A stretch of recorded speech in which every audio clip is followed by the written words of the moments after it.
Good morning students. Gurugram के YouTube channel में आपका स्वागत है। हम अध्ययन कर रहे थे बीएड कक्षा में नागरिक स्वास्थ्य विषय में। हमारा टॉपिक चल रहा था कि नागरिक स्वास्थ्य का अन्य विद्यालय के विषयों से क्या संबंध है। अलग अलग विषयों का अध्ययन किया, जैसे आपने नागरिक स्वास्थ्य इतिहास का संबंध देखा, आपने अर्थशास्त्र से संबंधित संबंध था, राजनीति शास्त्र से संबंध है। अब आगे हमारा नागरिक शास्त्र और समाज शास्त्र से क्या संबंध है। समाज शास्त्र और नागरिक शास्त्र में क्या संबंध है। पहला है कि दोनों समाज से संबंधित है।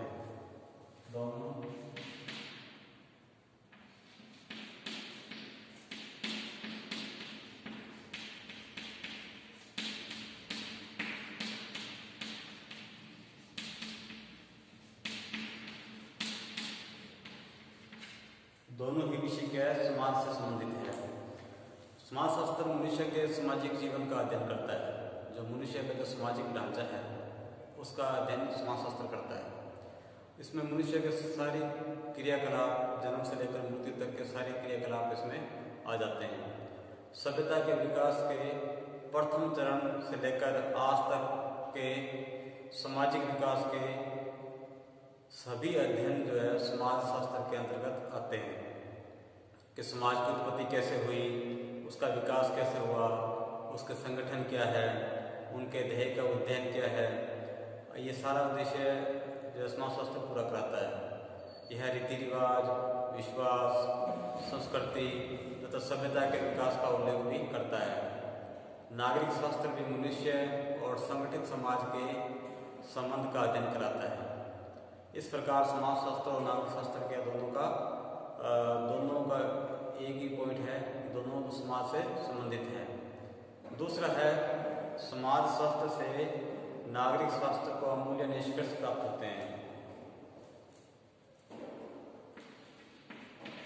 समाज शास्त्र से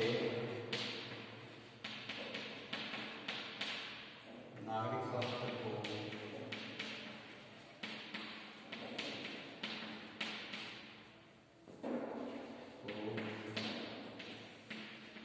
अमूल्य निष्कर्ष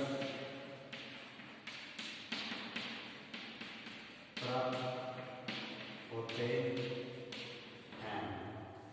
कैसे कि समाज के विभिन्न पहलुओं के अध्ययन से जो निष्कर्ष समाज शास्त्र हमारे सामने प्रस्तुत करता है, उनका नागरिक शास्त्र समुचित लाभ उठाता है।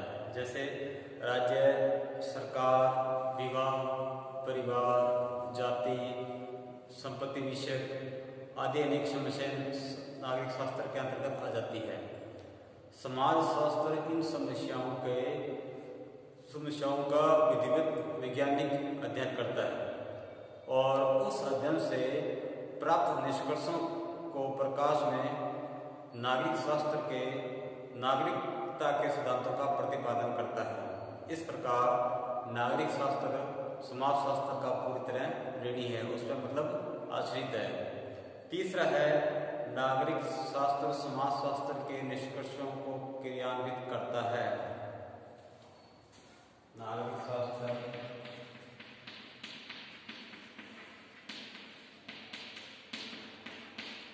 समाज शास्त्र के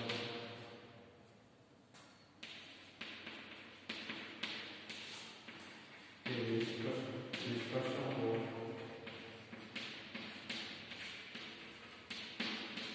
कार्यान्वित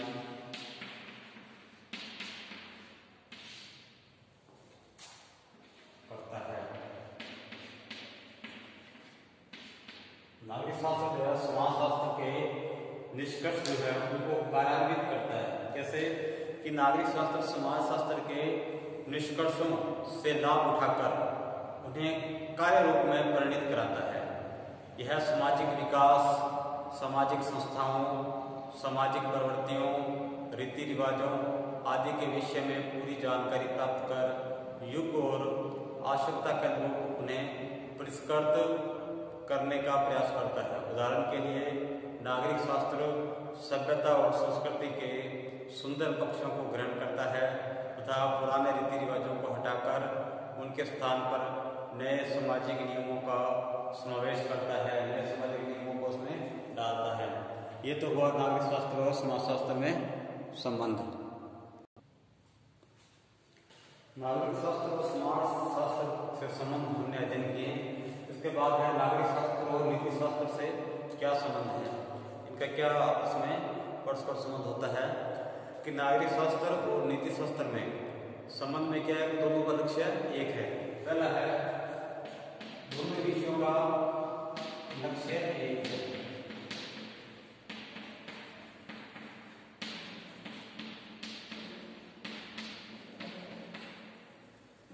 नीति शास्त्र नैतिकता का विज्ञान है, नैतिक आचरण का विज्ञान है।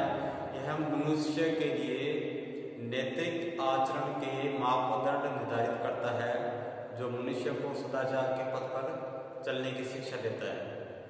नागरिक शास्त्र का भी लक्ष्य यही है कि मनुष्य को आदर्श चरित्र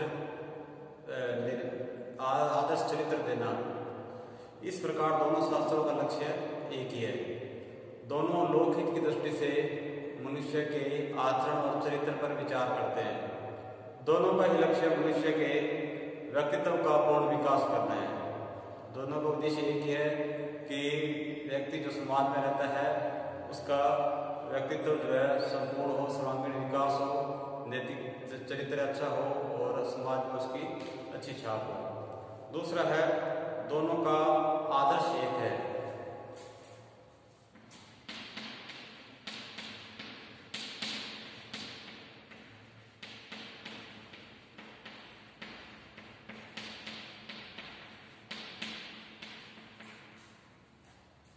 दोनों का आदर्श एक है। नीति शास्त्र उचित अनुचित, भलाई बुराई, कर्तव्य, सदाचार आदि का विमर्श करता है। वह प्रेम, दया, सहानुभूति, परोपकार, निस्वार्थता, ईमानदारी, सच्चाई इत्यादि का जीवन में महत्व बताता है। नागरिक शास्त्र भी नागरिकों को इन्हीं गुणों से भूषित होने का आदर्श प्रस्तुत करता है। कोई भी नागरिक जो सामाजिक दृष्टि से अच्छा होना बताता है, उसके लिए नैतिक सिद्धांतों, आदर्शों का पालन करना आवश्यक है। वास्तव में उत्तम नागरिक और मनुष्य एक दूसरे के पर्यायवाची हैं।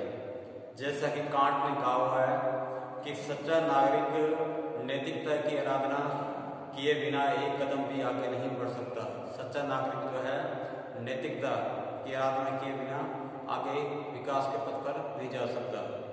तीसरा है नागरिक शास्त्र नीति शास्त्र के सिद्धांतों को व्यवहार में लाता है। नागरिक शास्त्र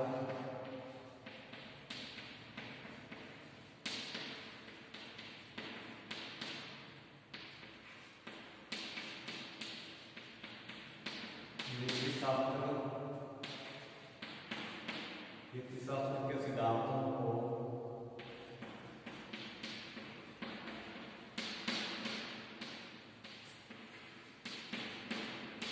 व्यवहार में लाता है।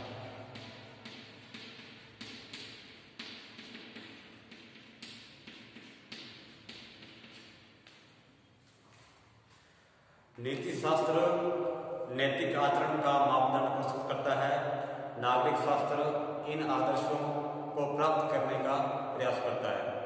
नीति शास्त्र नैतिक सिद्धांतों को प्रस्तुत करने के बाद अपने कर्तव्य की इतिश्री समझ लेता है, किंतु नागरिक शास्त्र इन सिद्धांतों को कार्य रूप में परिणत करने का प्रयास करता है। जैसे पूर्णतम वर्ग कर के अनुसार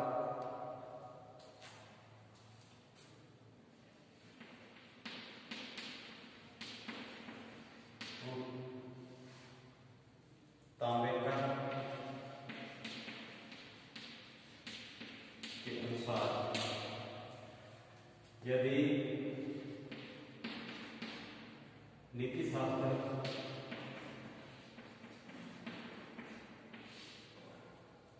उत्तम जीवन का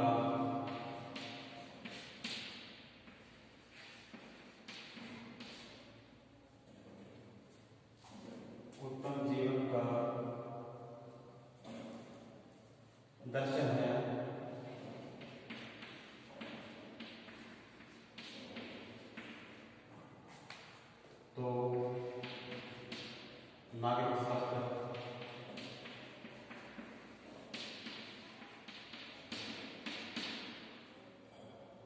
उसका प्रयोग।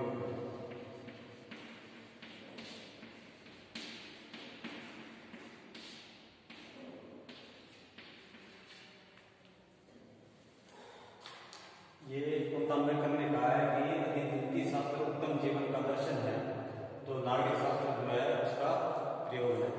तो ये है नागरिक शास्त्र और नीति शास्त्र से आपस में संबंध, दोनों का लक्ष्य एक ही है, दोनों का आदर्श एक है। और नागरिक शास्त्र जो है नीति शास्त्र के सिद्धांतों को व्यवहार में लाता है। आगे है नागरिक शास्त्र और भूगोल का क्या संबंध है। नागरिक शास्त्र और भूगोल में आपस में क्या समानताएं हैं कि भूगोल के द्वारा संपूर्ण विश्व की पर्यावरणीय और भौगोलिक दशाओं का अध्ययन और पारिस्थितिकी तंत्र का भी अध्ययन किया जाता है।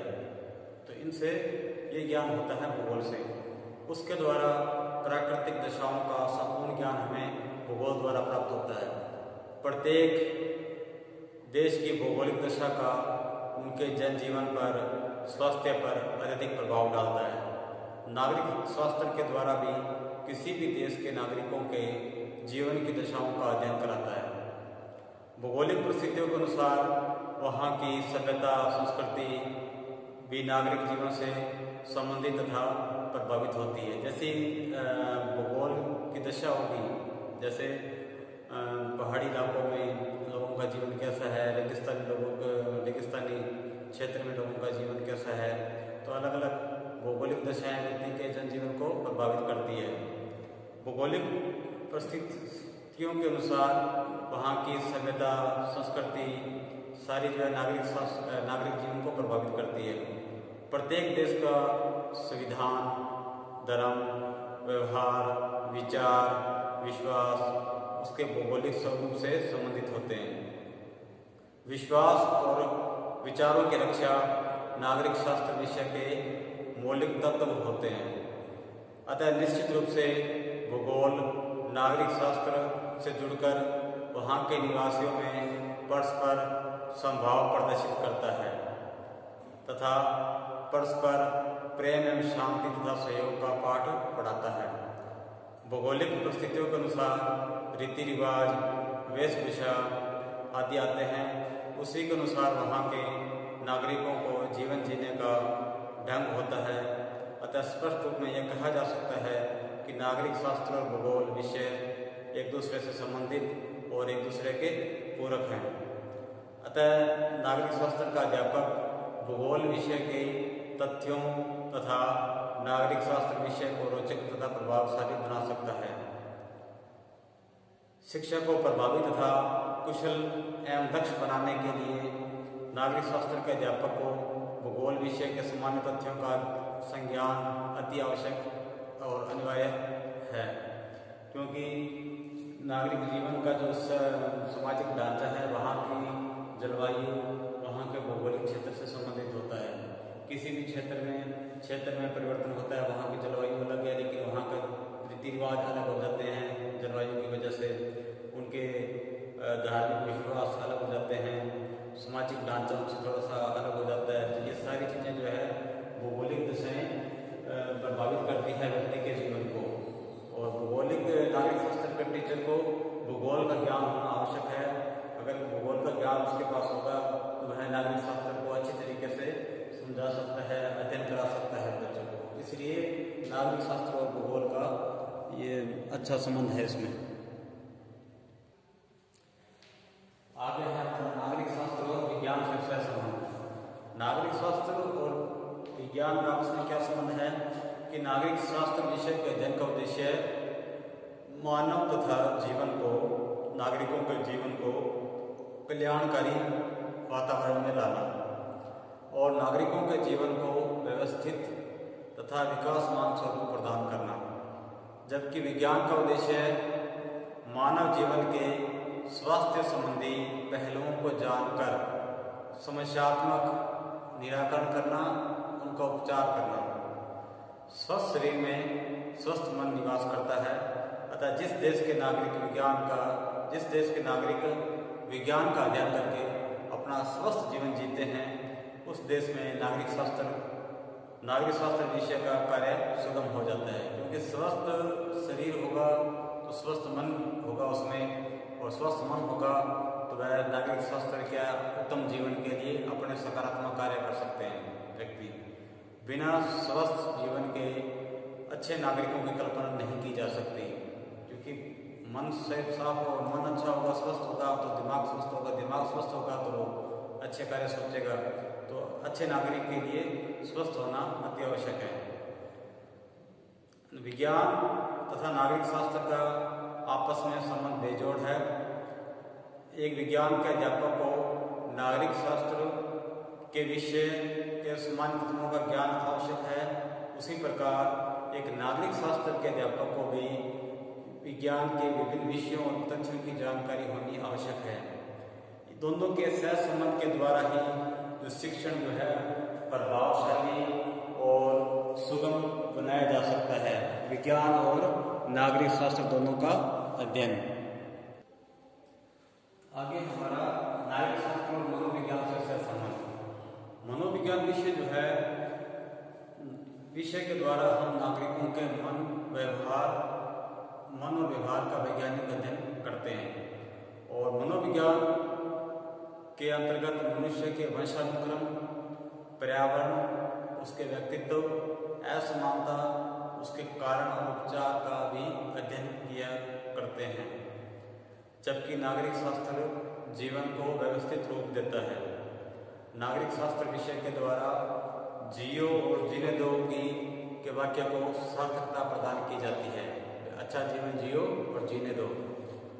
और नागरिकों की स्थिति को समझने के लिए मनोविज्ञान विषय का ज्ञान होना आवश्यक है। मनोविज्ञान द्वारा व्यक्ति का अध्ययन किया जाता है, उसके सामाजिक पहलुओं का अध्ययन किया जाता है, उसकी मानसिकता का अध्ययन किया जाता है, उसके व्यक्तित्व का अध्ययन किया जाता है।